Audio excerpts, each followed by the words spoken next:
Olá, seja bem-vindo a mais um Hotel Trends. Estamos chegando a fevereiro e hoje a gente tem uma companhia especial aqui para mais um episódio.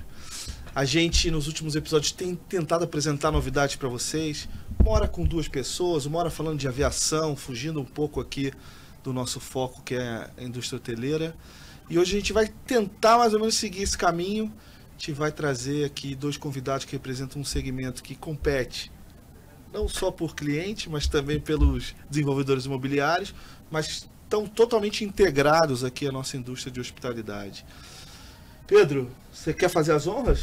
E primeiro, tudo bem, né? Como é que você está? Tudo bem, né? Quanto tempo? Né? Faz um mêsinho. Não sei o que, nosso programa de número 15?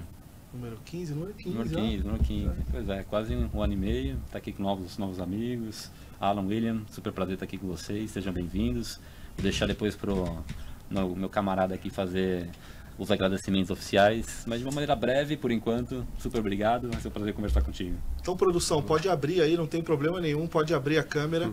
Vamos apresentar aqui, à minha direita, o William Stolf, da Bihome. Tudo bem, William? Tudo bem, tudo ótimo. Aqui também o Alan Stockfish, da Charlie, tudo bem? Tudo ótimo, acertou bem, hein? Sobrenome. Prazer também, a gente não se conhecia, o William a gente já se viu algumas vezes, já se falou algumas vezes. Obrigado por aceitar o nosso convite. E hoje a gente vai falar, aí a gente fez um suspensezinho, mas é sim, o mercado de Short Term Rental, famoso STR, que cresce e se desenvolve cada vez mais aqui no Brasil. É legal que a gente trouxe dois convidados aqui que têm modelos de negócio um pouco diferentes, mas que, assim, na minha visão, eu falo sempre assim, eu sou um grande generalista, procuro sugar os conhecimentos aqui. Eu vejo assim que a gente tem um setor que depende, assim como a hotelaria, depende muito de escala e segue alguns modelos. Ou você vai pegando pulverizado, ou você faz uma parceria com uma incorporadora, ou você converte um hotel, ou você faz uma parceria com um family office, um fundo imobiliário e vai crescendo essa base, a base. Mas assim, o que eu fico me perguntando é, existe um caminho certo, o melhor, ou tem que crescer a base rapidamente, ou pouco importa? E eu estou falando isso porque acho que diz um pouco também do modelo de negócio de vocês, né? Como vocês seguiram essa expansão. E eu queria começar assim. O William que está mais tempo nesse business, por favor. Bom, primeiro, obrigado aí pelo convite, é um prazer aí, com vocês, o Alan. Acho que não existe, receita de bolo. Eu acho que até eu brinco que quando eu montei a Bihome, e quando eu estava estudando esse mercado, era 2015. Nenhum dos nomes das empresas hoje mais conhecidos existia. Então, até eu comentei com vocês que na época que eu montei, eu tinha que explicar o que era Airbnb para depois falar o que a Bihome fazia. Então, hoje... Você fazia Airbnb, na verdade. Né? Já chegaram a falar que eu era dono do Airbnb, assim, eu quase falei, por favor, eu gostaria. Mas eu acho que, enfim, a minha visão, eu pensei, obviamente tudo depende de como que você começa, né? Acho que no meu caso, eu fui na lógica, eu avaliei, vou fazer uma empresa verticalizada, ter imóveis próprios e fazer a gestão. Eu vou linkar com uma Própico, com uma Ópico para ter.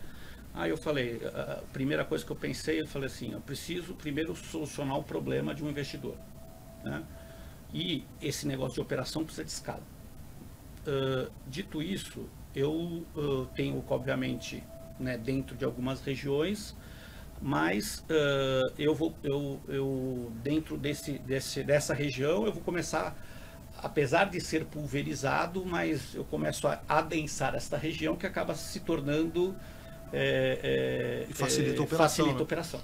Então, hoje, se eu for pegar do escritório da Bihome, que é a nossa base de operação, eu tenho um raio de 10 km, eu atingi todo o mercado que eu atendo. Então, mas... E aí foi por isso que eu comecei a falar o seguinte, o investidor, ele normalmente, o primeiro brasileiro, ele tem essa coisa de gostar de imóveis, tá? Ele, até pela questão do ponto de vista de, passou por ciclos econômicos de perda poupança, enfim, quebra de banco e tal. Então, normalmente a pessoa que tem imóveis, ele gosta de imóveis. E diferentemente lá fora, que assim, as pessoas elas têm um imóvel e o segundo que é a casa de praia, Aqui não, às vezes muita gente tem para fazer a renda da aposentadoria. Só que normalmente os apartamentos são espalhados, não são. Então eu tenho que entender este cara. Assim, como eu atendo ele, né? Então não vai ser imóvel igualzinho, muitas vezes não vai ter passado pela minha equipe de arquitetura, mas eu faço um processo de implantação em que eu coloco o imóvel nas principais características para ter uma boa oferta em short-term rental.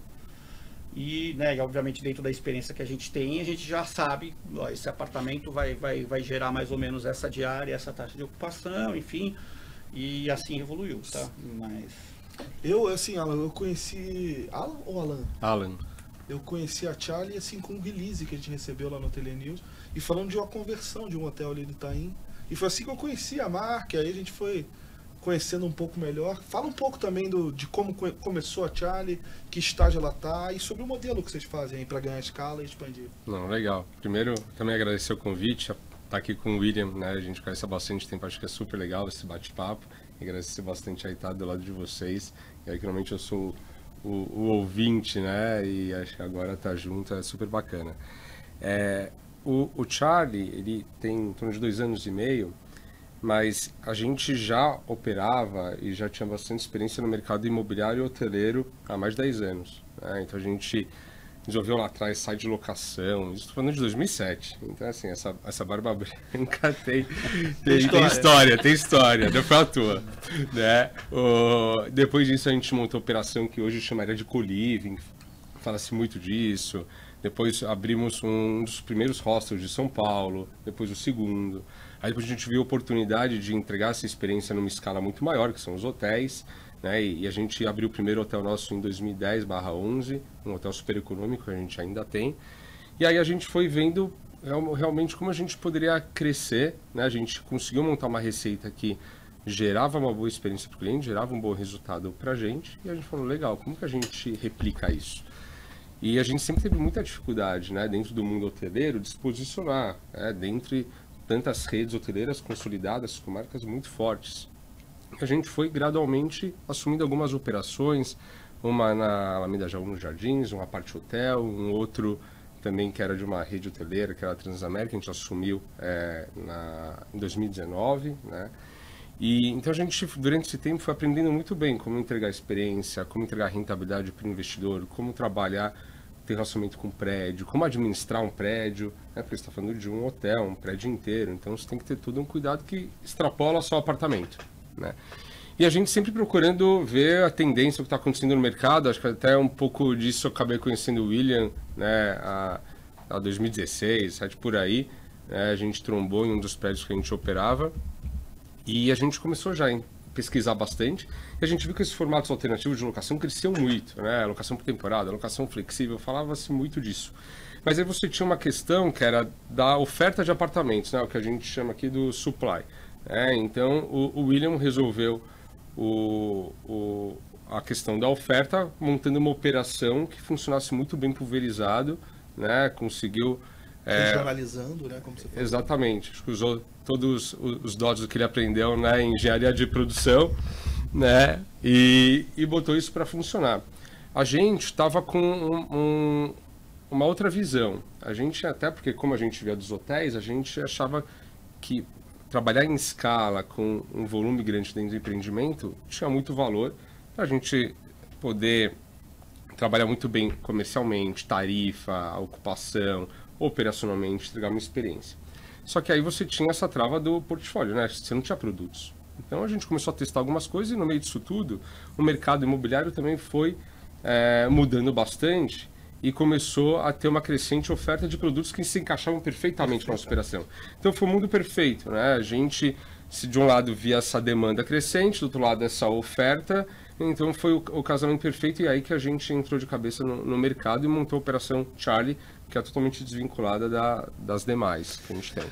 Recentemente, a Hotel Invest lançou um estudo, né, sobre esse mercado. Eu confesso que eu nem olhei com muita atenção. Eles fizeram, acho que num evento que você participou, Sim. inclusive, né? Nossa reportagem estava lá, eu estava viajando no trabalho. Nem olhei a fundo, assim, o estudo.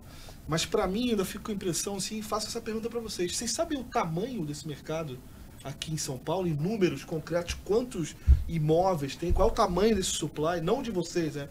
É uma pergunta que eu Assim, nunca soube responder. esse é um número que, se você olhar em diferentes fontes, existem algumas fontes né, de mercado, no sentido de a RDNA é uma fonte, o Transparent é outra fonte, são números díspares. Tá? Então, uns falam 50 mil, outros falam 25, aí, entendeu? Então, não dá para, acho que, até porque você tem características, eu vejo que uma das coisas né, e uma das informações que eu já peguei pelo menos, que 20 e poucos mil é muito mais do que isso, tá?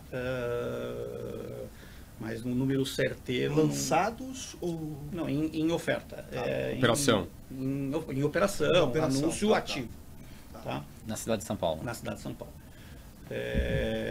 Então, se a gente for ver a oferta hoteleira aqui em São Paulo, né? Então, são os mesmos 50. 40 mil, 50 mil, né? Metade, 45, aproximadamente, 40, 45, então, assim, dependendo do tipo de hotel. Se a gente está falando no número baixo, metade pode ser muito maior. E, obviamente, também a característica eu acho que é diferente, assim, né? Apesar de...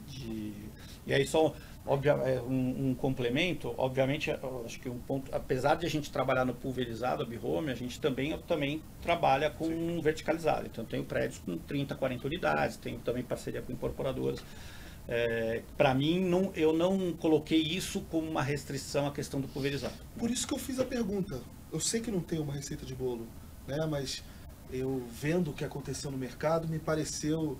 É que aí eu acho que a questão, obviamente, assim, né, no caso, acho que da Charlie, ela tinha a Cirela por trás, que trouxe um pipeline, tinha lá 2.500 unidades que eles iam lançar. Então, obviamente, como eu falei, a gente estava falando antes, né, a questão de você estar conectado numa incorporadora, ele não é necessariamente você vai fechar aquele prédio, você vai conseguir uma conversão gigantesca, mas você é o primeiro da fila, digamos, para que vai apresentar a solução. E aí é um pouco por isso que eu fiz essa pergunta, né? Porque a gente viu, assim, acontecer... Foi oportuno tê-los aqui, né? Aconteceram várias coisas no mercado recentemente. No mercado aconteceu algumas coisas. Recentemente, e né, até publiquei uma matéria na ocasião, de que me pareceu, assim, que eles conduziram a expansão de uma maneira, diria que arriscada, né? Sendo com alguns contratos, né, que eles chamavam de master rentals, fechavam os contratos para garantir aquela oferta e tal. Isso dificultou muito a rentabilidade deles. E lá fora quebraram, várias empresas quebraram lá fora. Assim, por isso que eu brinco que a gente consegue ver Stay Alfred, a Lyric, a Domio, várias empresas assim, parece que o pessoal não aprende, né? Porque... No fim da linha, minha pergunta é assim, isso vale para hotel, a gente viu o caso da Oio aí, né? Não é para crescer desenfreadamente, né?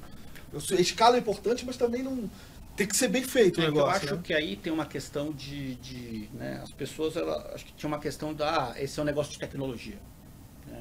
Queriam se vender com uma coisa de tecnologia. E esse business não é de tecnologia, ele é um tech enable, se a gente quiser dizer.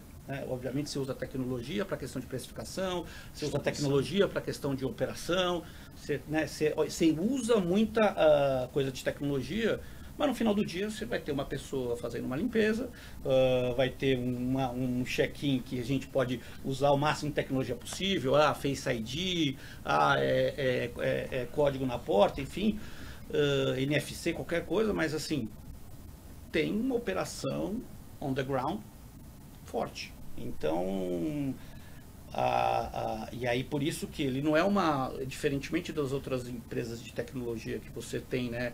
Você vai ganhando escala e aí a margem, ganho marginal vira 80, 90% de margem o cara tem, não.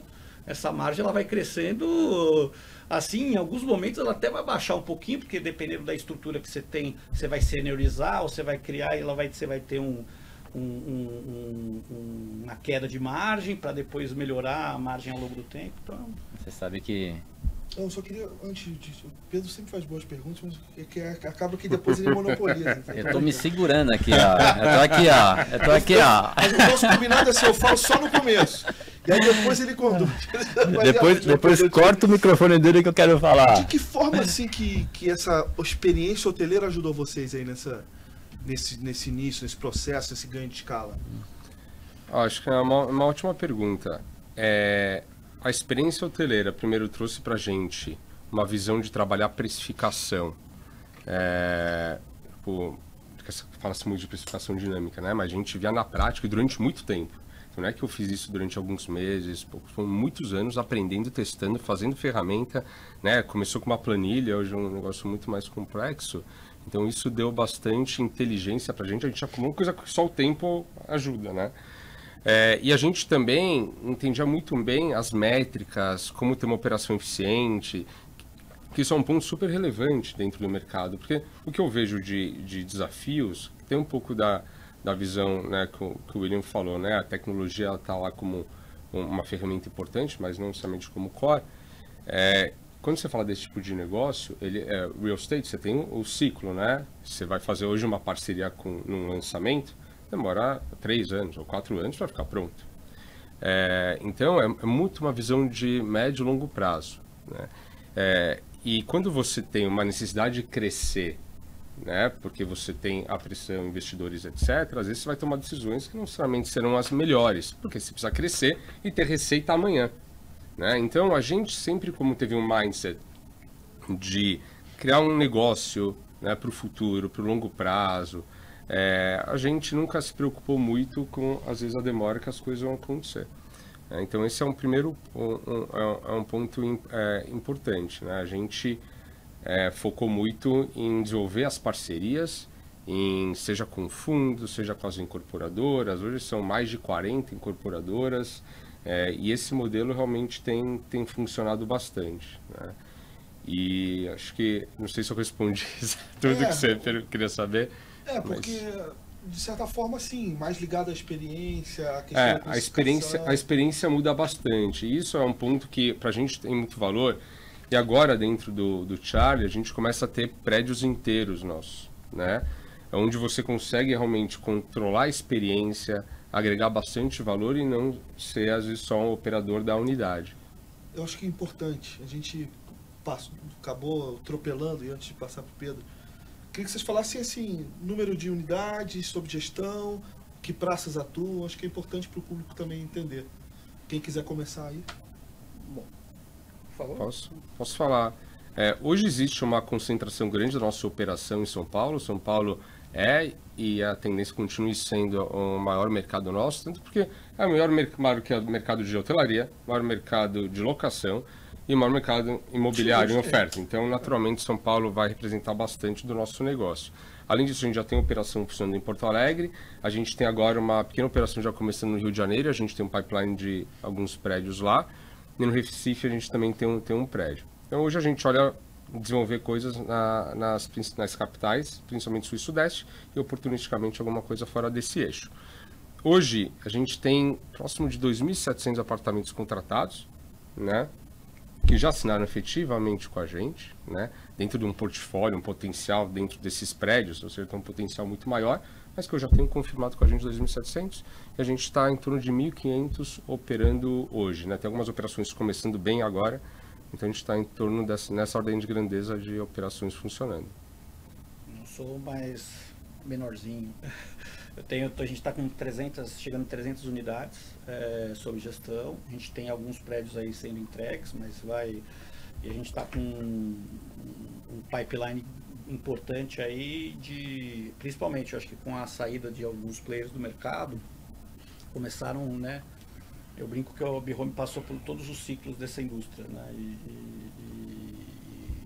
E passou por uma pandemia sem ter investidor por trás. Então a gente conseguiu mostrar a resiliência nossa e a capacidade de execução e entrega de valor, né? Porque no final do dia a gente... Mas só São Paulo? A gente tem São Paulo, 90% da nossa base é São Paulo, a gente tem uma operação pequena em Florianópolis, e aí a gente tem em alguns lugares de praia, assim, mas poucas casas de praia. Normalmente quando existe já exemplo proprietário que tem caseiro, alguma coisa, a gente consegue fazer toda a parte de gestão digital. Mas aí agora, obviamente a gente tem uma vontade de crescer bastante. mas sempre com o pé no chão, né?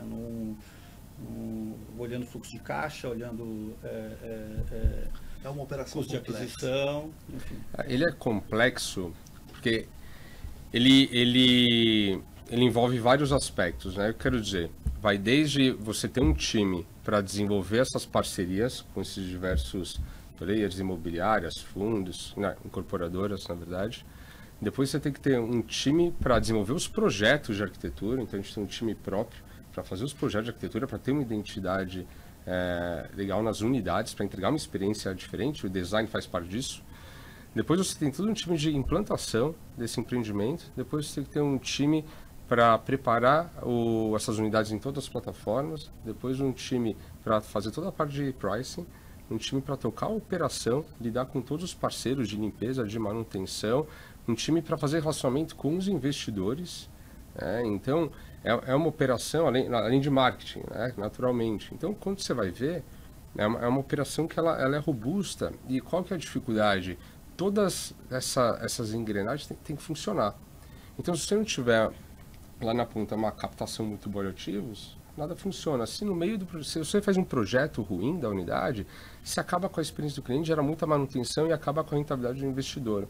Então tem que estar muito bem formatado. E aí o dimensionamento do time para isso que acaba sendo desafiador, porque você tem que, em determinado momento, ter um time robusto para poder dar conta disso, até que naturalmente você vai começar a ganhar escala e essa conta vai se pagando. Mas é um investimento que acaba sendo relevante para você conseguir amarrar todas essas pontas.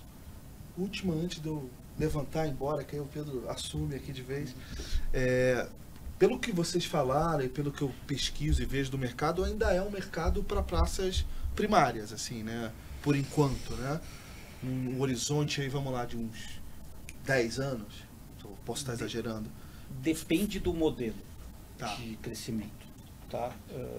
Porque uma das coisas que short-term rental, né? Se a gente for ver, você tem o mercado urbano e o mercado de leisure, né? O mercado de férias. No final do dia, o mercado de férias ele é gigante também, porque normalmente as diárias são altas, muito altas, né? E muitas vezes o nível de serviço, o nível de produto que você tem nessas regiões muito baixo. Obviamente, a lógica de prédios inteiros ou quantidade de muitos imóveis naquela região não vai funcionar. O pulverizado, sim. Então, enfim, a gente tem alguns planos, obviamente, de expandir, né? Tem a ver com a lógica do mercado de real estate, né? Exato. Então, tem mais oferta, mais lançamento, mais possibilidade de supply. Exatamente, mas assim, se você olhar, você tem 60 cidades que representam 85% do GBV do Brasil. Tá, então você vai pegar aí 60 cidades que não só urbanas, você tem cidades litorâneas, né, outras cidades que você atingiu 60 cidades, você fechou o mercado, entendeu? Então, mas obviamente o modelo de implantação para aquela praça é muito mais complexo, né, porque você tem a questão de sazonalidade, questão de mão de obra, enfim, então, operação, exatamente. Pedro, eles são todos de você agora. Eu falei, se ele fizer mais uma pergunta, eu vou interromper. Eu vou interromper. Estou me segurando aqui. Deixa eu pegar o gancho. Bom, primeiro, mais uma vez, prazer estar com vocês aqui. É um mercado relevante, vem crescendo bastante no Brasil. A hospitalidade, no final das contas, ela deixa de ser um modelo atrelado somente à hotelaria convencional e ela começa a se relacionar com diversos outros modelos. E o de vocês, hoje, é um dos que estão em evidência. Eu queria pegar esse gancho em relação aos mercados potenciais, porque na hotelaria convencional você começava pelas grandes cidades.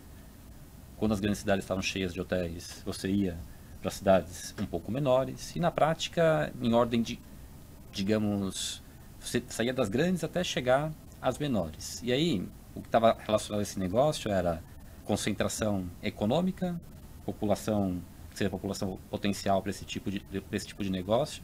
Acho que acesso à riqueza de uma maneira geral, interiorizando o Brasil. No short-term rental é algo parecido? Porque por mais que possa ir a 60 cidades potenciais ou diferentes mercados, o que é desejável hoje, o que é mais claro em termos de foco para a empresa de vocês? O que é secundário, que vocês acham que ainda é relevante? E no terceiro momento que você fala, não estou pronto para entrar nesse tipo de cidade. Começa, William, já que você estava falando sobre esse ponto? Sim, eu acho que no meu caso, né, como a gente, né, quer, né, assim, durante esses últimos anos a gente quase não cresceu exatamente porque o mercado entrou numa loucura de uns contratos que eu falei, essa briga eu não entro. Né, a garantia de locação, a garantia de rentabilidade, a contratos de master lease, dessa briga eu não entro. E os resultados apareceram e aí, agora estou basicamente conseguindo aproveitar bastante, né, um pouco dessas também saídas ali de players. Vamos dar nome aos bois, né, gente? Saída da Casar e da Noma. Mas uma coisa que é interessante vamos lá, então, para mim, obviamente, aumentar muito mais a presença em São Paulo, como eu falei, preciso de densidade. Tá. A gente tem alguns modelos de expansão, mas é um modelo de expansão em que Florianópolis, obviamente, é um outro mercado importante para a gente, que a gente queira aumentar.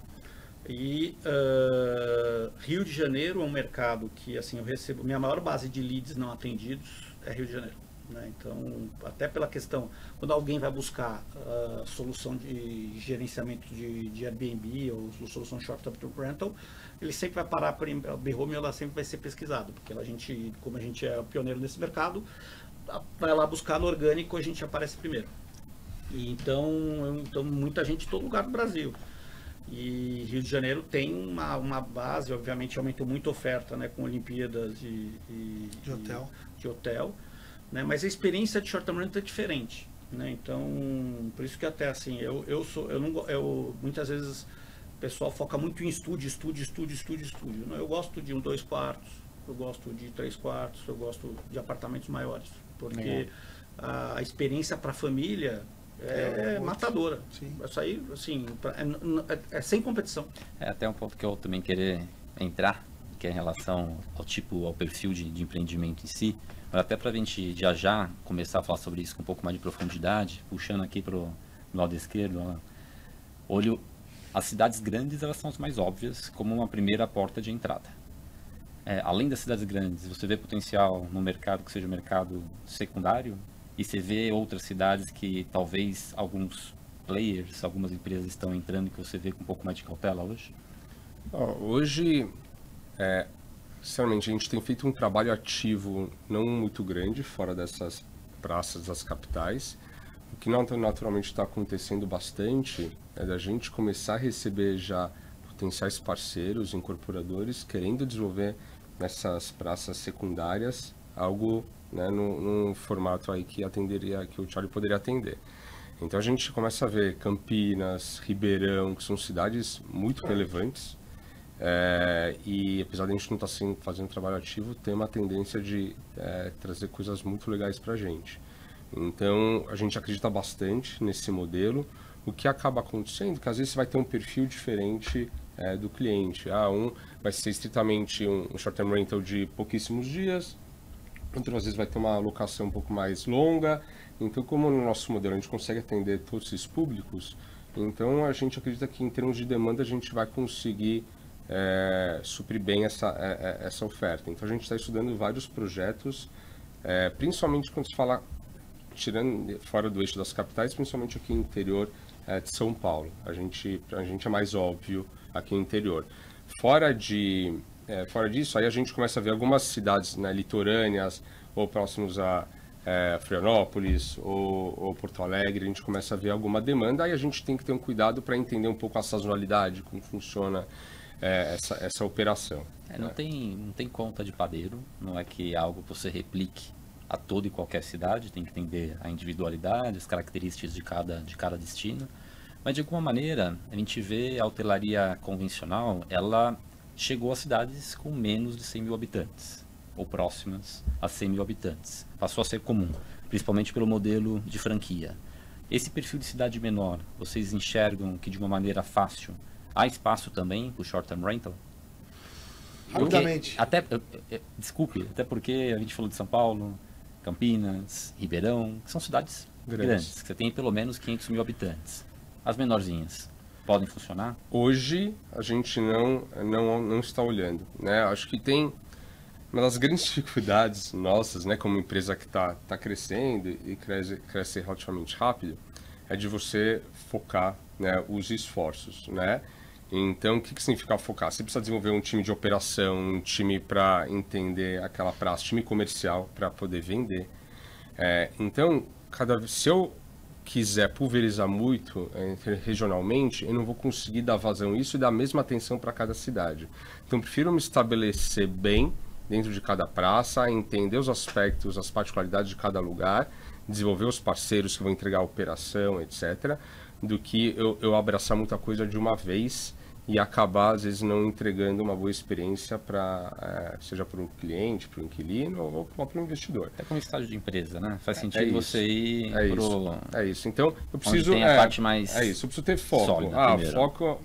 Eu adoraria colocar um PIN no Brasil inteiro. Acho que tem muita oportunidade no Brasil inteiro, mas você tem que saber no que você é bom, onde você quer focar, onde vai ter maior volume, e aí vai tendo os estágios de desenvolvimento, ok. Aí agora a gente está pronto para dar mais um passo, né? Legal. Acho que é por aí. Acho que a resposta vai ser parecida. Exatamente. Faz todo sentido. Realmente. A indústria ainda é muito nova, né? Então, basicamente, ainda você tem, né, as principais cidades ainda, né, é muito pulverizado e muito novo. Então, tem ainda muito para crescer. Então, né, acho que oferta de imóvel não falta. Não. Teve um ponto que você comentou, William, que eu achei interessante. Na verdade, tudo que vocês comentaram eu achei interessante, mas esse aqui me chamou a atenção. Eu queria aprofundar um pouquinho mais, que era o seguinte. Você comentou algo parecido com isso. Algumas pessoas não olham exemplos do que aconteceu fora do Brasil. E você mencionou algumas empresas que não deram certo. E aí eu queria dar um passinho para trás, olhar para fora do Brasil e te perguntar o que mais te chama atenção no mercado internacional, tanto do que deu certo, do que foi robusto e de alguma maneira inspirou a sua empresa, e o que o mercado internacional mostrou que talvez não funcione ou pelo menos é um ponto de atenção para quem quer investir nesse modelo de negócio. Ótimo. Ótima pergunta. Primeiro, é engraçado, mas eu quando fui pesquisar em 2015 esse mercado, eu não consegui ter um player não tinha benchmark. Não tinha benchmark, né? Eu sabia que eu via que esse business ia crescer por década, mais que 10, 15 anos esse business ia crescer. E aí eu vi a oportunidade, tentei buscar, né? E aí assim, tinha umas que eram muito assim, tinha a Pillow lá nos Estados Unidos, que depois a Expedia comprou, aí mas não tinha quase nenhuma... A Verbal é de quando? Quê? A Verbal é de quando? A Verbal que é da Expedia também. É da Expedia, mas o que aconteceu foi, eles compraram, foi em 2016 ou 2017. Mas assim, essa é plataforma de distribuição, do operador. O operador, assim, era muito difícil. Então, para mim foi difícil do ponto de vista de ter o copy-paste de benchmark, né? Então, esse foi o desafio grande na época. Mas assim, você tem alguns... Lá o mercado de vacation rental, né? Principalmente vacation rental, é muito desenvolvido, né? Porque lá as pessoas têm um poder aquisitivo muito maior e viajam muito. Então, você pega lá, né, perto das estações de esqui, casas de campo, tudo isso é um mercado que, assim, tem uma indústria gigante lá, né? Eu fui no evento em 2019... no VRMA, que basicamente a indústria dos Estados Unidos estava lá, assim, os operadores de suas centenas de imóveis e até milhares de imóveis sob gestão. Então você pega o mercado lá, já era muito desenvolvido e eles viam o Airbnb como um novo canal, né? No mercado urbano, isso sim que fez com que o Airbnb ele se tornou, né, ele catalisou a questão do short-term rental, né? Porque não existia locação de temporada em mercado urbano. Quem começou, né, acho que florescer a questão do Airbnb. E aí, aí você tem alguns exemplos. Então, nesse evento eu até fiquei, né, eu separei, em 2019 eu fiquei um tempo na Sonder e outro tempo na Domio. Inclusive, o produto da Domio para mim era melhor do que da Sonder. O Sonder, assim, a distribuição horrível do apartamento, assim, era uma sala, era um quarto gigante com uma cama, assim, você fala assim, sabe? A experiência, né, mau uso do espaço. Enfim, mas do problema operacional de check-in, enfim, todas as experiências.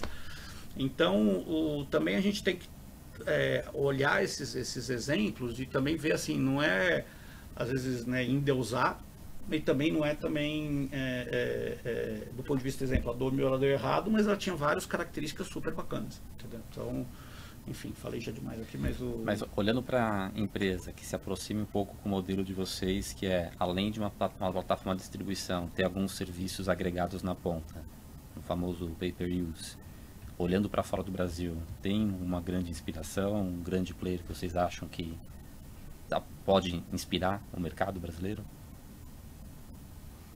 Vamos lá, acho que a questão do verticalizado, você tem, eu acho que um dos maiores players é a Sonder, né? Mas a Sonder de Avacasa, a ação dela caiu 85%.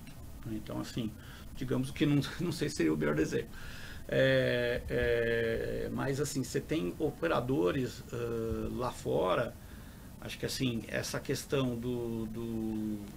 na Europa você tem alguns operadores com alguns milhares e tem até a Waze, exemplo, que tem acho que mais de 120 mil unidades, né? Um operador gigantesco lá na Europa, né? Você tem, mas assim, acho que é difícil a gente, no caso da Bihome, eu falo o seguinte, ó, esse aqui, né? Eu tinha um operador que eu gostava, era Hostmaker, que era de Londres, que era um indiano lá, fundador, mas também quebrou. Mas enfim, porque é um business complexo. Não é um business assim, eu brinco o seguinte, é muito fácil entrar nesse negócio, né? Todo dia tem um novo entrante, mas é difícil escalar, é difícil manter, né, a consistência, manter a entrega de valor, né? E quanto mais você cresce, né, o desafio vai aumentando mais, né? Então eu brinco que se eu vinha crescendo, eu usei muito esse período de pandemia para reforçar o processo de estrutura e desenvolvimento da estrutura. Porque se eu continuasse crescendo na velocidade que eu estava crescendo em 16, 17, 18, 19, eu ia provavelmente explodir, como assim, porque operacionalmente é uma operação muito complexa. Legal. Alan, eu vou fazer uma pergunta parecida, mas vou direcionar para o outro lado da moeda. O lado parecido é se tem alguma empresa que para você te inspira, como organização, que você acha que o modelo seja replicável no Brasil. E o outro lado da moeda é o que você enxerga que você não quer fazer na sua empresa, pegando exemplos internacionais do que aquilo que não funcionou no setor. Acho que como o William comentou, né, ele falou dos principais players, a gente olha muito, acho que o Sonder acaba sendo uma das principais referências nesse modelo urbano, que é o que a gente tem. Então, seja de ter operações verticalizadas, volume, o modelo de expansão deles. Onde acaba tendo uma dificuldade, uma grande diferença de modelos, e aí que a gente tem que tomar cuidado aqui, que é o que aqui é muito difícil fazer isso, que é justamente esse modelo de master lease, são realidades muito diferentes aqui. Então, o que eu percebo, primeiro, lá fora, como o Sonder, ele provavelmente não trabalha com aquele investidor individual, né? Ele trabalha com fundos, com parceiros institucionais, famílias são donas dos ativos, então ele opera para eles. No Brasil, esse ainda é um mercado que está começando, a gente opera para vários fundos, mas ainda está bem começando, e agora com o cenário de juros, acaba sendo também mais um dificultador para crescer. Então a gente teve que, naturalmente, olhar muito para o investidor individual, né, que gosta do imóvel, como o William comentou, né, como uma poupança ou até um meio lá na frente até de aposentadoria. Então a gente hoje tem esse mix de dois perfis de investidores.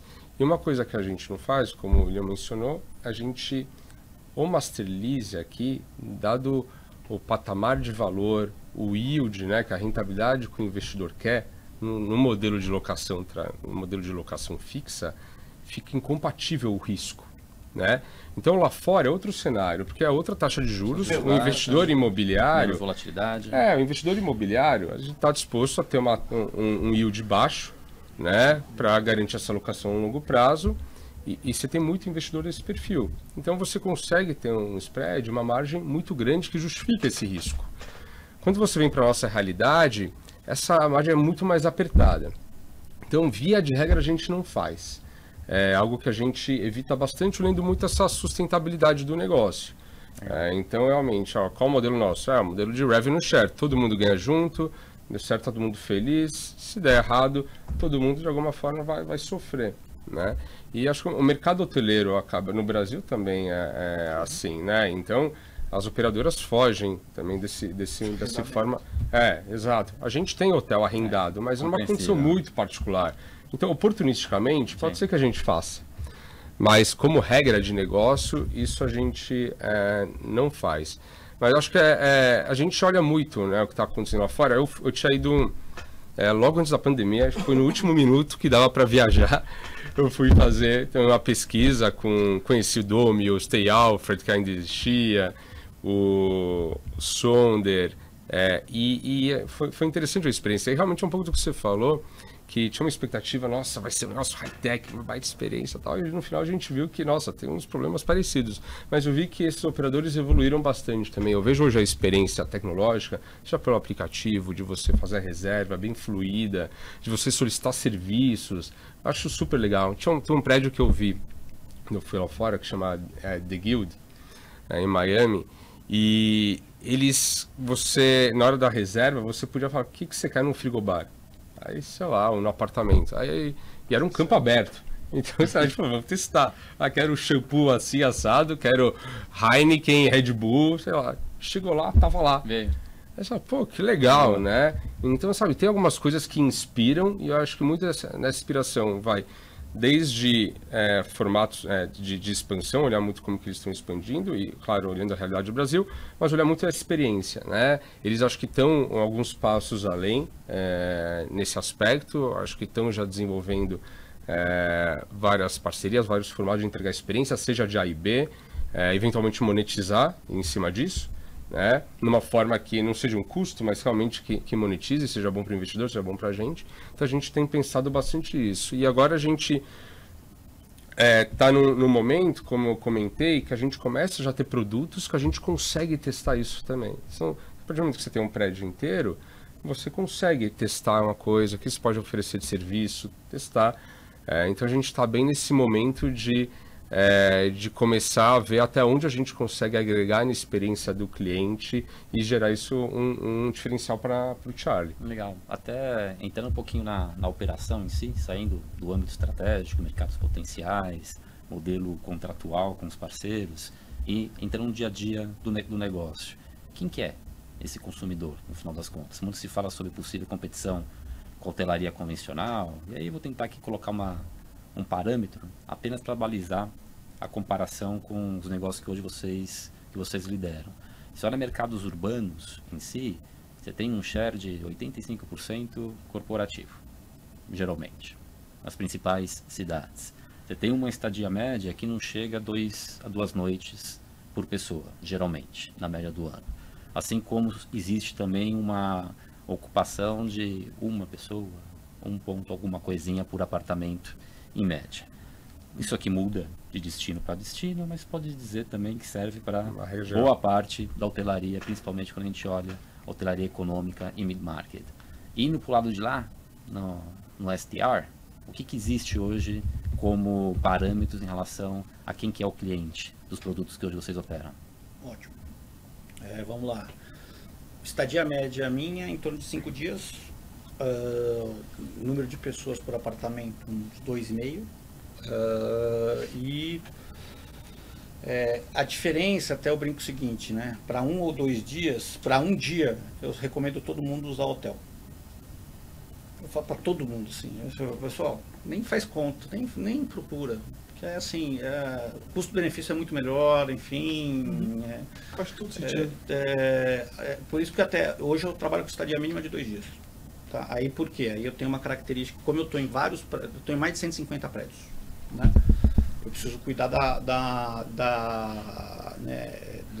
população condominial e tá bem que eles vejam a Bihome como um parceiro. Em vários prédios, quase não, todos, eles veem, ainda bem que tem uma empresa por trás para fazer a gestão, que eu tenho um telefone aqui para ligar caso tenha algum problema. E então a gente sempre se preocupou muito. Inclusive na pandemia, quando começou a pandemia, a gente conversou com os proprietários e falou o seguinte: a gente vai restringir mínimo de noites de estadia para 14 dias, estadia mínima, para reduzir qualquer risco nos apartamentos, nos prédios. Então a gente teve uma abordagem sempre pensando, obviamente, na rentabilidade e no ambiente condominial. Dito isso, então, do ponto de vista de tamanho, a questão é, obviamente, se a gente está perto de hospitais, vai ter um perfil de bastante gente que vai fazer, né, você está aqui perto da Berrini, você tem outro perfil. Então, você tem um mix ali, dependendo um pouquinho da localização, mas sempre uma estadia mais longa. Final de semana, dias úteis, onde tem a concentração? Eu vou te falar, final de semana é mais forte do que dia de semana. É mais forte. A gente até aumenta preço. Seu perfil muda muito ou é parecido? É parecido, complementando um pouquinho. A gente tem, isso varia mês a mês, prédio a prédio, mas via de regra, em torno de 20% das locações acima de 30 dias. Então isso também já diferencia muito o que é um produto hoteleiro. Das locações inferiores a isso, aí vai de 5 a 7 dias, depende do mês, tá, de duração. Então você vê que realmente é uma estadia longa.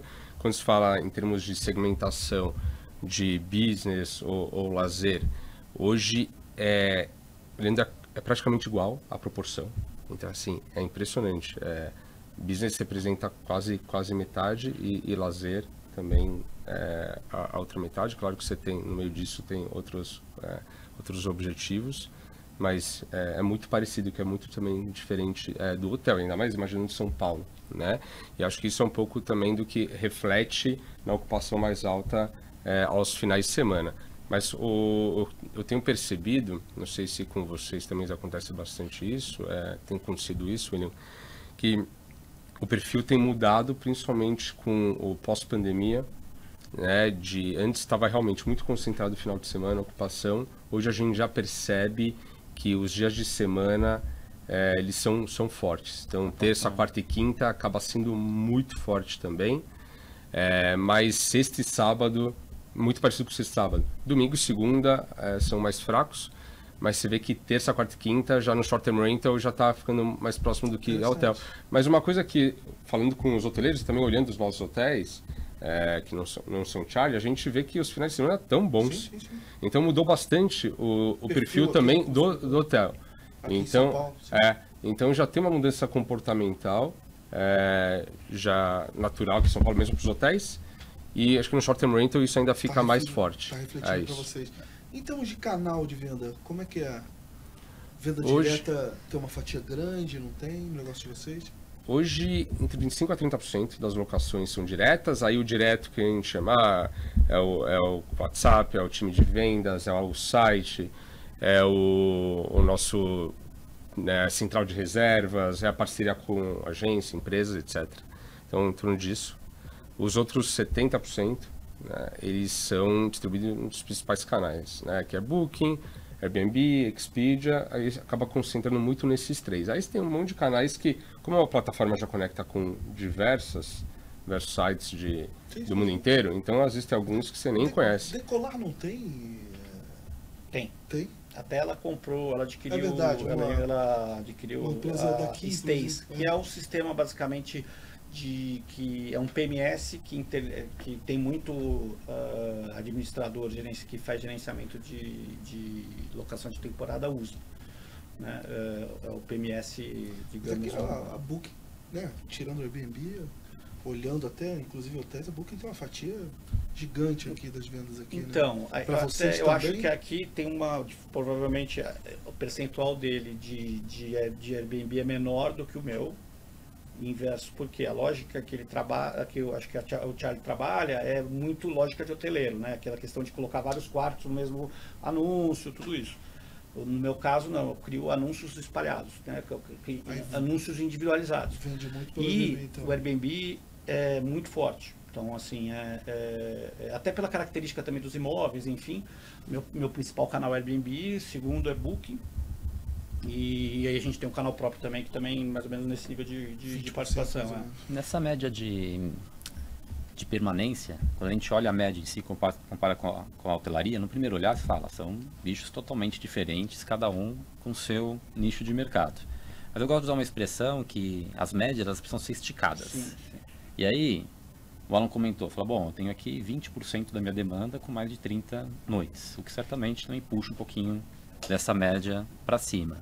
Se a gente tentar fazer um corte, 1, 2, no máximo 3 noites, esse público é significativo dentro dos empreendimentos de vocês? No meu caso, exemplo, eu não aceito. Assim, você não aceita em alguns lugares, eu até assim, quando eu tenho vários, tipo, eu controlo o prédio, aí assim, eu vejo que naquela região vale a pena, porque também o custo operacional, que esse também, a lógica de tanto para o hóspede como para o operador e para o cliente, para o proprietário, né, a diária muito curta, ela tem um custo operacional muito grande e uma margem muito baixa.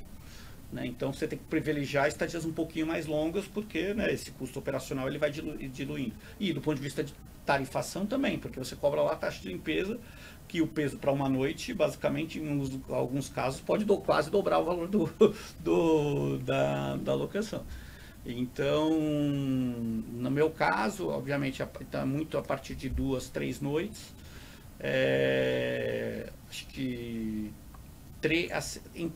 se a gente fosse ver, ele vai ser, obviamente, assim, né? 2, 3, acho que o mais é 2, aí ele vai caindo dessa forma. Mas a grande diferença é você ter cozinha, na verdade, tá? Assim, então, eu diferencio assim, short-term rental se você colocar no Airbnb, exemplo, que é o principal canal, um imóvel sem cozinha, é quase como um hotel. Sim. Entendeu? Então, aí provavelmente vai vender muito mal no Airbnb. No Booking vai vender porque as pessoas estão acostumadas a comprar hotel no Booking. Até estou perguntando em relação a essas estadias de 2 noites, 1 noite. Eu estou tentando aqui chegar a um parâmetro de intersecção, ou pelo menos potencial intersecção com a hotelaria convencional. Você tem alguns prédios que são operação exclusiva, que tem, acho que, esse lado de individualização menos presente, ou pelo menos diversificação de cada um, assim como na hotelaria acontece. Deixa eu me explicar de novo. Isso. Deixa eu explicar. Ajuda. Deixa eu explicar de novo. Se eu entendi no comentário do William, ele falou assim, bom, no Airbnb a personificação ela é importante. Cada apartamento de um jeito, cada apartamento com uma decoração distinta, com um posicionamento que é um posicionamento diferenciado. Quando a gente vai para uma incorporação grande e lança 100 imóveis, 200 apartamentos, é difícil você olhar os 200 apartamentos como algo distinto entre eles. Então há um lado que é um lado um pouco mais parecido com a hotelaria convencional nesse sentido. E aí, nesse conceito, o que eu queria te perguntar é se essas noites, essas reservas para 1, 2 pessoas, elas passam a ser um pouquinho mais predominantes e se isso tem uma intersecção um pouco maior com a hotelaria convencional, ao seu ver. Perfeito. A gente não restringe mínimo de noites, né? E aí, porque para a gente, operacionalmente, é mais simples fazer isso, porque eu já tenho a camareira dentro do prédio, e ela já limpa 50, 100 apartamentos, né? O time, então, naturalmente, operacionalmente mais fácil. Então, a gente não faz essa restrição, então quem define realmente é a demanda, como vai ser essa periodicidade.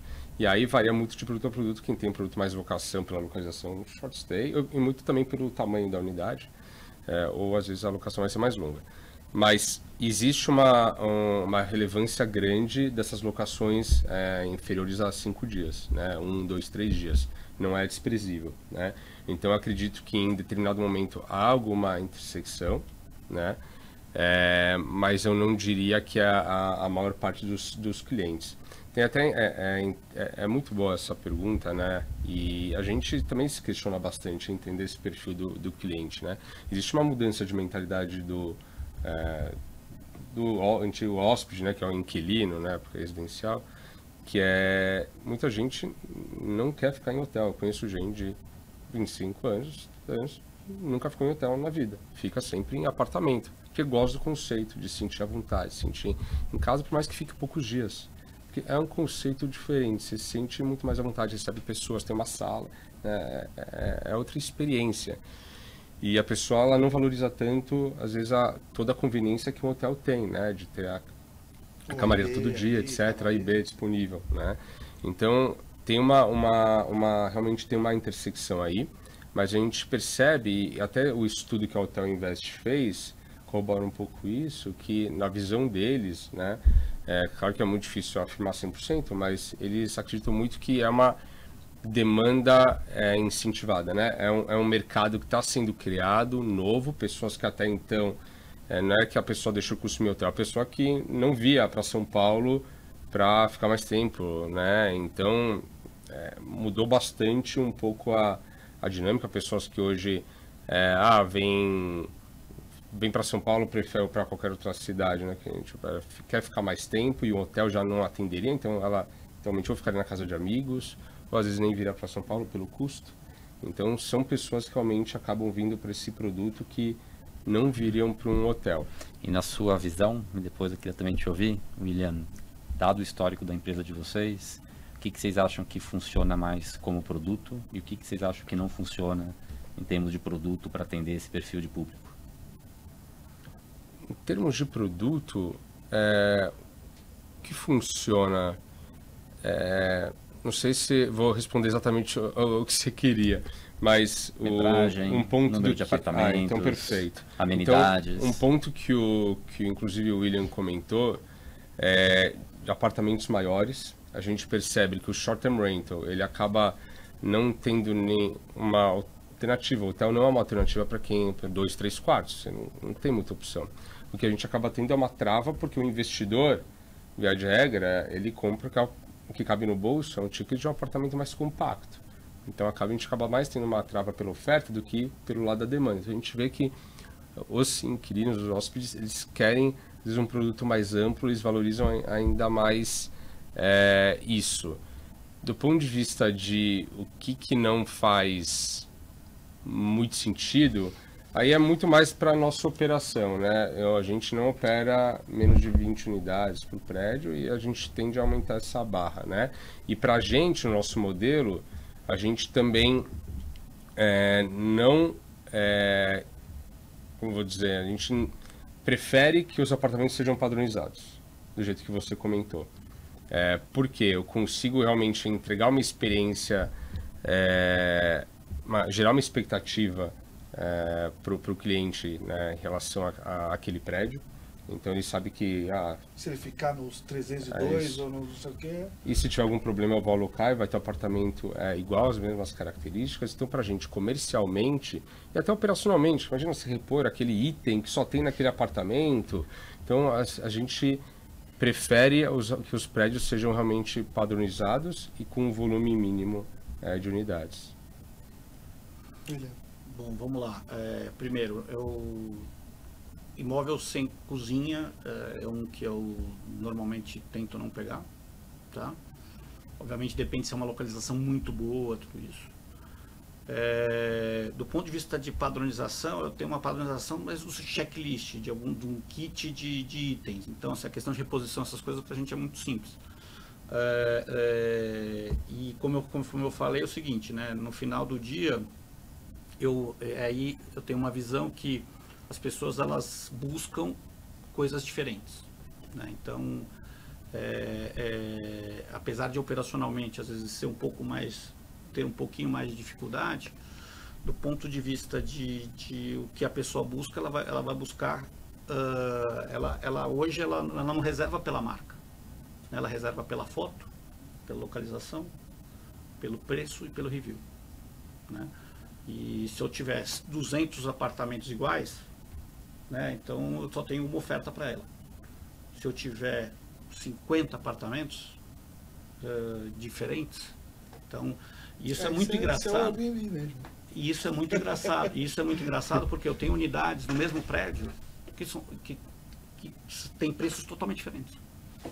E pode ser que as duas foram reformadas, tá? Não é que uma tá pior ou não.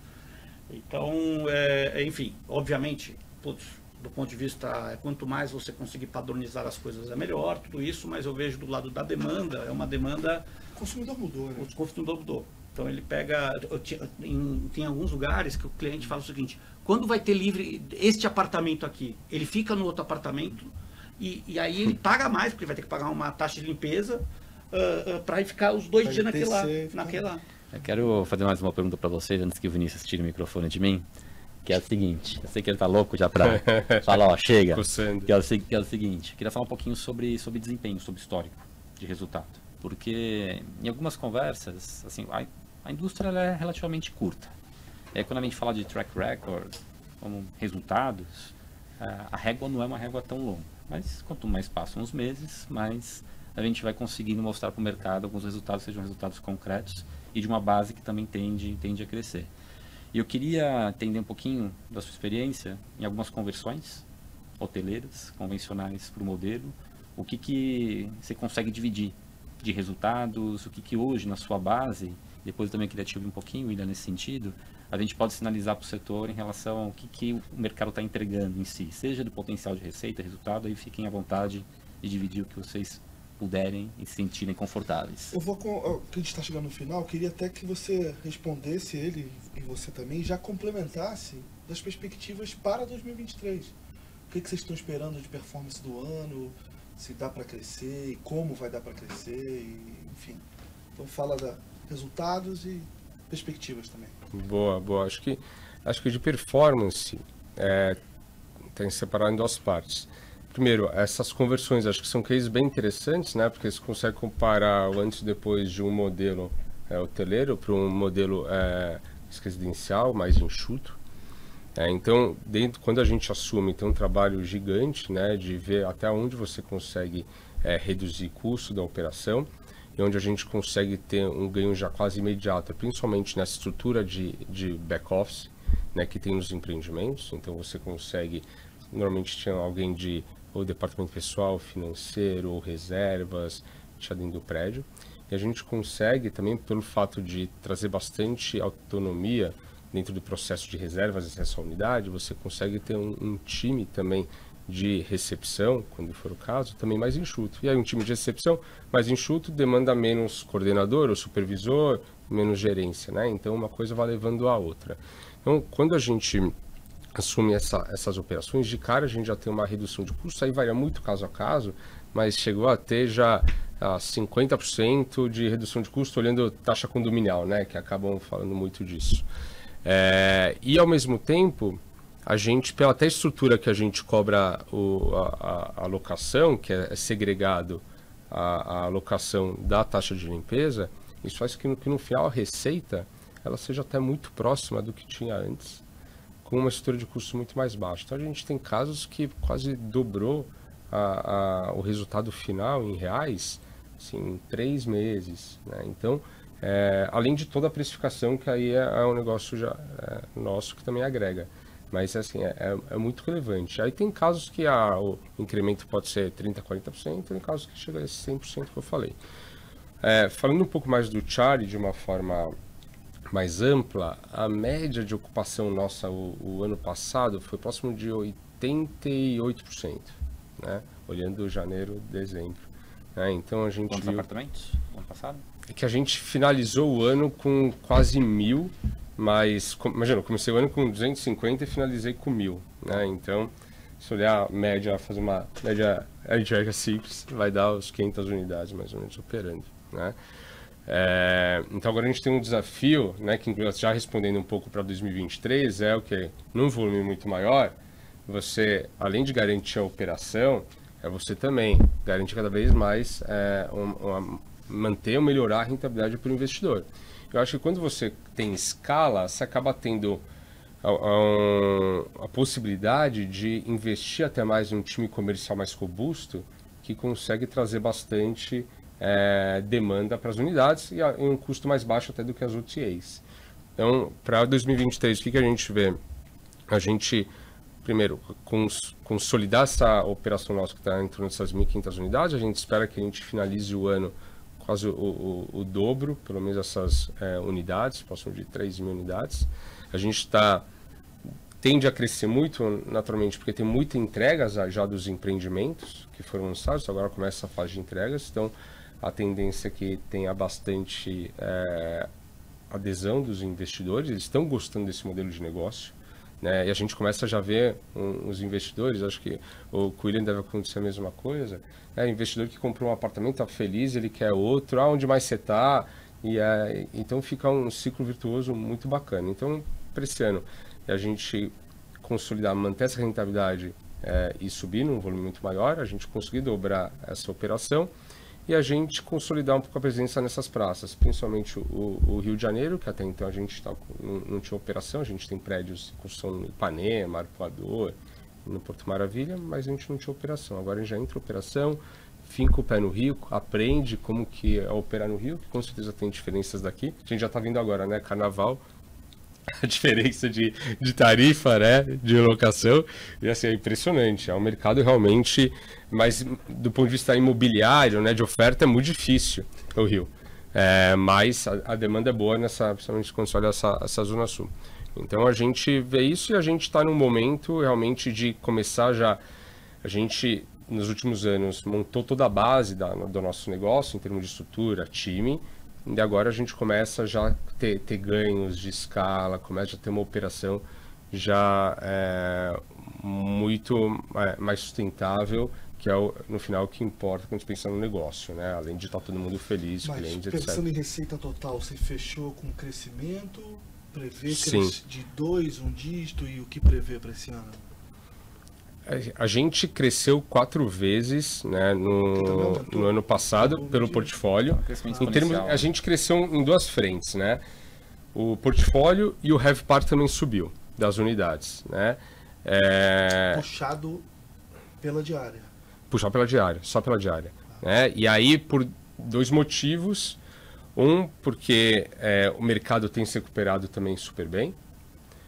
E segundo, que a gente começou a ter mais produtos de mais alto valor agregado, né? Então, produtos em localizações com ticket mais alto, né? Então, naturalmente, a gente começa a ter uma diária mais alta dentro do nosso negócio. Então, a gente virou o ano, a gente tinha 1.000 unidades no dia 31 de dezembro, e a gente, por conta, né, de todas as tratativas, né, com Casai e Noma, a gente já começou o ano com quase 1.400 no dia 1º, então no dia para o outro aumentou quase 40% a nossa base. E agora já está uns 1.500. Então a gente finalizou o ano com 1.000 ano passado e deve acabar com 3.000. E esse ano, assim, antes de passar por ele, prevê um crescimento, então, porque sua base vai crescer de novo? Vai. Mas pensando year to year, né? A mesma loja. Na mesma base aí, você prevê também um crescimento de RevPAR? Sim. E também novamente puxado pela diária? Sim, só diária. Só diária. Acho que talvez aqui até a pergunta para a gente afunilar um pouquinho mais, que uma empresa, como ela está no momento de crescimento exponencial, você cresce 2 dígitos de faturamento facilmente. Sim. Agora, se a gente pensar assim, na mesma base, mesma loja. A mesma base que você tem hoje, esses mesmos imóveis, no ano de 2023, em média, eles devem ter também um incremento em termos seja de receita ou resultado significativo? O que a gente viu, o que eu tinha já operando em 21, que eu já estava operando em 21, 22 subiu bastante. Eu não vou ser preciso, mas acho que o RevPAR dessas unidades subiu quase 25% dessas mesmas unidades. Isso vai direto para o resultado, né? Tirando custo eventualmente de distribuição, imposto, mas assim, foi muito relevante o crescimento. Para 2022, 2023, eu acho que não vai ser na mesma atuada, eu não acho que será esses 20, 25, eu acredito que vai ser mais na ordem de uns 10%, 2 dígitos que deve ser. Se a ocupação já está em 85%, isso vem provavelmente mais diária do que uma ocupação que consiga subir um pouquinho mais. Até para te ouvir também, William, nesse sentido, eu queria também que você explorasse essa questão de resultados e como é que você vê o posicionamento de tarifa. E se tem algum balizador para ele. Esse balizador é o mercado do próprio short-term rental, se é a hotelaria convencional, como é que você vê isso? Tá, vamos lá. acho que o mercado esse ano vai continuar em recuperação, tá? Eu acho que obviamente pandemia caiu, aí as diárias elas nem tanto acompanham as ondas da Covid, né, diárias de ocupação. E o ano passado teve a Omicron no começo que deu uma atrapalhadinha, mas não muito assim, não foi, né, quem passou as outras 2 ondas aí foi tranquilo. Moleza. Um ventinho. E então a gente vê ainda crescimento nas mesmas lojas, tá? Então de diária, tá? E a questão de balizamento, na verdade, ele tem a ver com concorrência dos próprios short term e depende do canal também, né? Exemplo, Booking, de certa forma, você tem a questão de hotelaria, né? Que de certa forma a oferta ali de hotelaria. Você pode usar como um referencial. Mas o short term rental, ele, né, por si só, ele já tem uma que a gente utiliza mais, é a visão do próprio competição entre o short term rental. Deixa eu ver o que mais, assim. Então, esse ano, do ponto de vista de perspectiva, a gente, né, pensa em ter um crescimento agressivo, né, assim, a gente está com um pipeline aí em contrato, basicamente já vou aumentar 15% em assinatura de contrato, e a gente... O crescimento de base, mas no crescimento ali, como ele falou, na mesma loja ali, você prevê também um crescimento...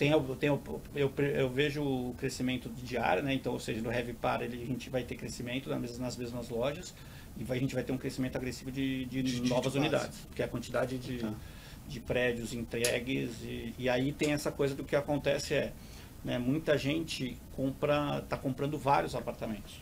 Eu comprei eu estou comprando 3. E aí, como a gente tem essa solução, basicamente, que eu atendo, né, vários tipos, modelo bem flexível, então eu consigo atender o portfólio inteiro dele.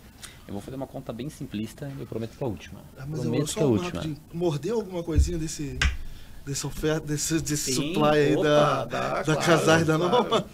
Claro, tem alguns prédios aí que a gente, em prédios bacanas, que a gente está convertendo aí pelo menos umas 20 unidades aí. Beleza. Fora aí tem dos fundos, que aí basicamente é uma negociação diferente. A minha conta simplista é a seguinte: eu queria fazer um corte dessa oferta nova, pegando os estúdios da cidade de São Paulo. Aí a gente vai olhar esses apartamentos de até 30 metros quadrados, e tem aí uma oferta que é uma oferta relevante, que de alguma maneira está sendo canalizada a algumas plataformas de locação de curta a média permanência. Um apartamento como esse, no modelo de negócio de vocês, numa cidade como a cidade de São Paulo, pensando nos grandes eixos, vocês se arriscariam a passar um pouco de uma perspectiva em termos de distribuição média mensal por um negócio como esse? A gente está falando de um negócio que possa distribuir... Eu estou falando em termos absolutos. É algo que distribui R$1.000, 2, 3, 4, 25. Eu não estou falando de yield, porque vai depender muito do investimento. Eu quero tirar um pouco do investimento da conta e quero olhar para a capacidade de geração de caixa do negócio. E no final vai a mesma coisa. Vai ser a mesma coisa, porque se você for, exemplo, em Pinheiros, você vai colocar um estúdio em, sei lá, Tatuapé, no final do dia, o valor do imóvel sempre vai ser mais ou menos ordem de yield, assim, na minha visão. Vai ser assim, de 0,5% a 1% de yield do cenário conservador ao cenário otimista. A gente tentando falar em números absolutos, mas também não sei se vou responder exatamente o que você quer. É um pouco disso. A gente tem um range, né, uma amplitude grande de perfil de unidades. A gente tem no centro, na Rua Genebra, e tem na Vila Nova Conceição, no Itaim, né? Então, naturalmente, isso reflete no valor que vai girar de diária logo no resultado. Então, tem unidades nossas que vai dar entre 2.500 a 2.800 de resultado, e tem unidades que dá 6, 7 mil reais. Então, varia muito de acordo com o padrão do produto. Mas, tentando simplificar bem para você, um produto médio, ele vai entregar em torno de 4.000, 4.500 de resultado mensal, já descontado tudo, tá? Já descontado a manutenção, descontado todos os canais de distribuição. Não sei se seria um número mágico que você falaria, mas eu falaria isso. Eu acho que nos mais centros, essas coisas vai ser entre 2,5, 3. E aí, obviamente, a Jardins e Itaim, aí é 3, 4 para cima. Aí vai até... e aí... E a gente está falando de produtos que, em média, tem quantos metros quadrados? Até- Para esse É em parâmetro? torno de 30 metros quadrados. de 30, Ele tem o mesmo perfil. É isso. É o número mágico que eu gostaria de ouvir. Exato. Mas, É. mas assim, eu sempre acho que a questão, obviamente, o valor do imóvel e a localização mas não necessariamente assim, tem aqui um de 30 mil reais o metro quadrado. A conta é outra. Aí, assim, É. não necessariamente É por isso que eu não perguntei o yield. Exatamente por isso. Porque no final das contas, quando tem um número absoluto, aí a questão de yield vai depender do preço de mercado em termos de valor. Mas vou parar de falar, que senão eu vou apanhar aqui do meu amigo. Não, que isso. O papo é bom, é até difícil de dar o cut aqui. Mas pelo que eu vi, assim, perspectivas para vocês positivas, assim, para 2023, apesar do cenário atual e tal. Não, acho que para a indústria ela é muito positiva. Acho que quem está bem posicionado vai aproveitar, acho que essa onda aqui, eu acho que tanto de entregas como de acho que crescimento desse mercado. O mercado ainda, assim, está na ponta do iceberg, no sentido de profissionalização e de consolidação, assim, ainda, né, os maiores players, assim, o mercado ainda é muito pulverizado. Né? Então, Acho que faltou uma pergunta importante, né? A gente vai encerrar. A gente viu ali, né, um movimento de consolidação com esses dois players se unindo, né? Acabou não dando muito certo esse casamento, mas enfim. Vocês acreditam que haverá uma consolidação maior no setor ou ele vai continuar ainda com vários players e tal? Eu não acho que é um mercado de ter um vencedor só, né? Acho que o mercado é grande, vão ter vários players, modelos de negócios complementares, nichos diferentes, um que trabalha mais produtos econômicos, outro produtos às vezes de mais alto valor agregado, um trabalha em pratos X ou Y. Então acho que vão existir sempre vários players, acho que é um sinal bom para o mercado, né? Competição, sempre bom. Acho que é sempre bom. Eu acho que hoje a gente não está olhando muito para esse movimento, né? Eu não estou vendo muito, olhando onde eu posso ter sinergia e ter ganho mesmo, né? Como o Charlie, hoje eu não estou vendo, não estou prospectando aquisições, fusões, nada nesse sentido. Então, a gente hoje está olhando um crescimento orgânico mesmo daqui em diante, né? Mesma coisa? eu acho que aqui, na verdade, o mercado ainda ele é muito, está ainda no início de curva ainda, né? Eu acho que a questão, né, da fusão entre Casar e Noma, acho que teve um aspecto pontual, Sim. enfim, até de busca de sinergia, enfim, para tentar reverter o problema. Eu vejo que ainda o mercado orgânico, o crescimento orgânico é muito grande, ainda tem um potencial gigante. Eu acho que mais para frente, obviamente, vai começar a ter um processo de consolidação ou geográfica, né, do ponto de vista para complementar a questão geográfica, ou mesmo do ponto de vista de soluções, né, vertical com pulverizado, enfim, acho que vão ter combinações diferentes. Mas eu acho que assim, a indústria ainda é um mercado novo, né? É um mercado super novo, com uma quantidade de potencial, né, gigante, inclusive porque, né, cada vez mais até a locação tradicional ela vai se tornar, não faz sentido você pegar um apartamento vazio para alocar, né, principalmente apartamentos até 70 metros, 80 metros. Né, assim, eu brinco que você vai comprar aquela mesa para aquele apartamento que você locou, aí depois você vai, o que eu faço com essa mesa, né? Então, e se a pessoa fizer a conta, vai ver que custa muito mais caro alugar um vazio, só o custo de mobiliar e depois desmobiliar, a ineficiência do processo, vale a pena você pagar 500 mil reais a mais para você ter um produto. Sim. Questão de fazer pronto. Conta, como você fazer falou. Conta. Então, eu vejo que até a alocação, né, short stay e mid stay, basicamente, ele vai começar a embarcar cada vez mais produtos de aluguel tradicional. Então, porque o design, você vai estar feito aquele produto com aquele design, então você começa a ter um outro tipo de oferta. Pessoal, o papo tá ótimo, mas a gente tem que chegar ao fim. Já estamos aqui com quase... Deixa eu ver quanto tempo aqui. Vamos bater quase 1h20 já de programa. Tá bom pra caramba. Queria agradecer nossos patrocinadores antes de encerrar. R1 aparecendo aqui, nosso parceiro estratégico. Rafa, obrigado mais uma vez. A Let's Book e também a Casa Flora. Pedro, você tem palavras finais, meu amigo? Eu vou usar 5 segundos para falar muito obrigado. E é isso. Tem bastante conteúdo, porque o papo é bom, o assunto é relevante. Muito obrigado, prazer estar aqui com vocês e aprender com vocês. Obrigado É isso, a vocês pessoal. pelo convite. Até a próxima. Tchau, tchau. Valeu. Valeu, gente. Valeu, pessoal.